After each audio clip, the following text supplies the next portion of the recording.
सिद्ध कीजिए कि करनी में 5 एक अपरिमेय संख्या है। ये हर एक बार बोर्ड एग्जाम में बार बार पूछता है इसी से रिलेटेड क्वेश्चन। तो देखिए इसको हम लोग लगाएंगे कैसे। सबसे पहले हल में लिख लेना है। इसमें बोल रहा है कि देखिए सिद्ध करना है कि करनी में 5 एक अपरिमेय संख्या है, तो जस्ट आप इसका उल्टा मानिएगा कि माना करनी में 5 एक परिमेय संख्या है, एक परिमेय संख्या है। ठीक, तो यहाँ पे हम लिख देंगे परिमेय संख्या है। तो आपको मालूम होगा कि परिमेय संख्या p बटा q के रूप में होता है कि नहीं। तो यहाँ पे हम लिख देंगे करनी में 5 बराबर p बटा में q। जहाँ करके ये भी बता देना है, जहाँ पे ये करके बता देना है कि p और q पूर्णांक है। पूर्णांक का मतलब समझ रहा है कि नहीं। जो p और q है उन लोग का एचसीएफ कितना आना चाहिए, 1 आना चाहिए। तो यहाँ पे लिख सकते हैं जहाँ लिख सकते हैं जहाँ p और q का एचसीएफ मतलब समझ रहे हैं ना, मतलब 1 होना चाहिए और जो q है q 0 के बराबर नहीं होना चाहिए, मतलब हर 0 के बराबर नहीं होना चाहिए। इतना आपको लिख देना है। ठीक, अब सुनिए क्या करना है। जो देखिए इसके बटा में कुछ नहीं तो 1 मान लीजिएगा। ठीक, अब इन लोग का तिरछा गुना करा दीजिएगा। जब इसमें इसका गुना कराइएगा तो कितना हो जाएगा, यहाँ पे हो जाएगा q करनी में 5, या इसको आगे भी लिख सकते हैं करनी में 5 इंटू q बराबर करनी में p एकम यहाँ पे p एकम p हो जाएगा। ठीक, अब सुनिए अब क्या करना है। अब दोनों पक्षों का वर्ग कर दीजिएगा। लिखिएगा दोनों पक्षों का वर्ग करने पर, दोनों पक्षों का वर्ग करने पर तो दोनों पक्षों का वर्ग कीजिएगा तो इसको लिख सकते हैं ना ऐसे। ठीक, q का स्क्वायर बराबर p का स्क्वायर।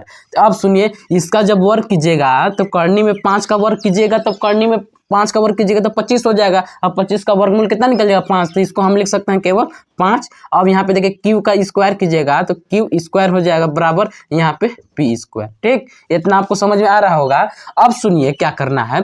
जो q स्क्वायर है बराबर इसको ऐसे लिख सकते हैं जैसे 5 या गुना करा उधर जाकर क्या कर देगा भाग, यानी p स्क्वायर बट्टा में क्या लिख सकते हैं 5।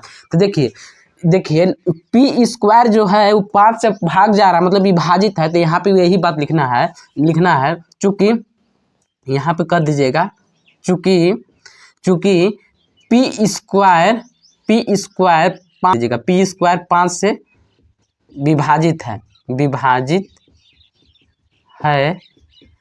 चूंकि p स्क्वायर 5 से विभाजित है। जहाँ ठीक है यहाँ पे हो गया, जहाँ पे चूंकि p स्क्वायर 5 से विभाजित है इसलिए p भी 5 से विभाजित होगा। जैसे एग्जाम्पल तौर पे समझना चाहते हैं वो विभाजित होगा। देखिए एग्जाम्पल तौर पे समझना चाहेंगे, जैसे देखिए यहाँ पे इसको ऐसे लिख सकते हैं p स्क्वायर बट्टा में 5 को ऐसे भी तो लिख सकते हैं p गुने p अब बट्टा में 5। इसको कहने का मतलब इसको ऐसे भी तोड़ के लिख दीजिए p बट्टा में 5 गुने p। तो देखिए p जो है 5 से विभाज्य है कि नहीं, तो वही बात लिखा है कि चूंकि p स्क्वायर 5 से विभाजित है तो इसलिए भी यहाँ पर लिख सकते हैं, इसलिए p भी 5 से विभाजित होगा। आपको इतना लिख देना। अब सुनिए क्या करना है इसको थोड़ा, अब सुनिए यहाँ पे अब क्या करना है ना, इसको समीकरण नंबर 1 बना लेते हैं, इसको समीकरण नंबर 1। अब सुनिए क्या करना है।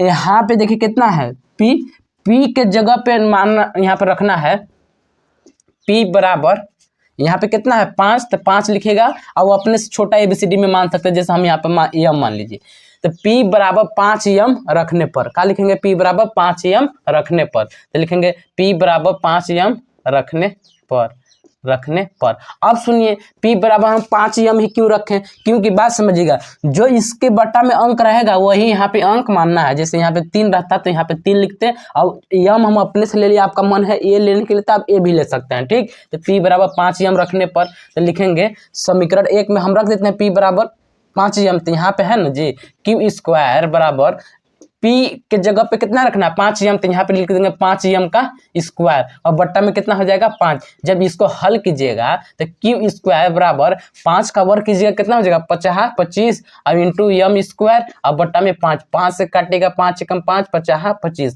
यानी q स्क्वायर बराबर 5m स्क्वायर। तो देखिए 5 यहाँ गुना कर रहा है तो इधर आके क्या कर देगा भाग, यानी लिख सकते हैं q स्क्वायर बट्टा में 5 बराबर m। ऐसे लिख सकते हैं कि नहीं, आराम से लिख सकते हैं। तो देखिए यहाँ जो q है q में 5 से भाग चल जा रहा है तो लिखेंगे चूंकि q स्क्वायर 5 से विभाजित देख सकते हैं आप, विभाजित है, ठीक। इसलिए ये देखिए, इसलिए का साइन है, इसलिए क्यू भी 5 से विभाजित होगा। अभी हम आपको बताए थे, तो लिख देंगे कि क्यू भी 5 से विभाजित होगा, ठीक, विभाजित होगा। अब इसको समीकरण नंबर 2 बना लेना है, ठीक। इसको समीकरण नंबर 1 और इसको समीकरण नंबर 2 बना लिए, ठीक। तो अब सुनिए, अब क्या करना है, देखिए P भी 5 से विभाजित हो रहा है और Q भी 5 से विभाजित हो रहा है। इसका मतलब उसका जो गुणनखंड में है 5 आ रहा है। तो इन लोग का जब एचसीएफ लीजिएगा, तो इन लोग का एचसीएफ लीजिएगा तो 1 आएगा का, नहीं ना आएगा। तो ये वाला जो हमारे, जैसे हम जो इसमें लिखे हैं कि P और Q का एचसीएफ कितना 1 होना चाहिए, तो 1 तो नहीं ना हो जाएगा, बल्कि 5 हो जाएगा। कितना हो जाएगा? 5। तो देखिए लिखेंगे समीकरण 1 व 2 से तात्पर्य है कि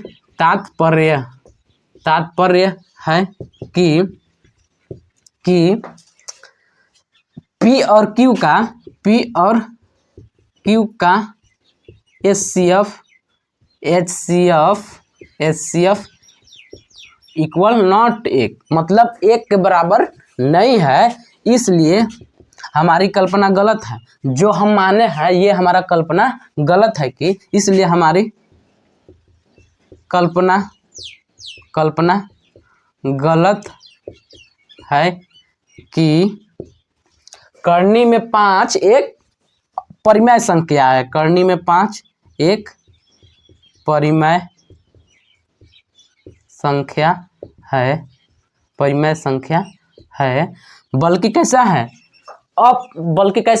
अपरिमेय संख्या है। तो लिख देंगे बल्कि, तो अतः लिख देंगे, अतः करनी में 5 एक अपरिमेय संख्या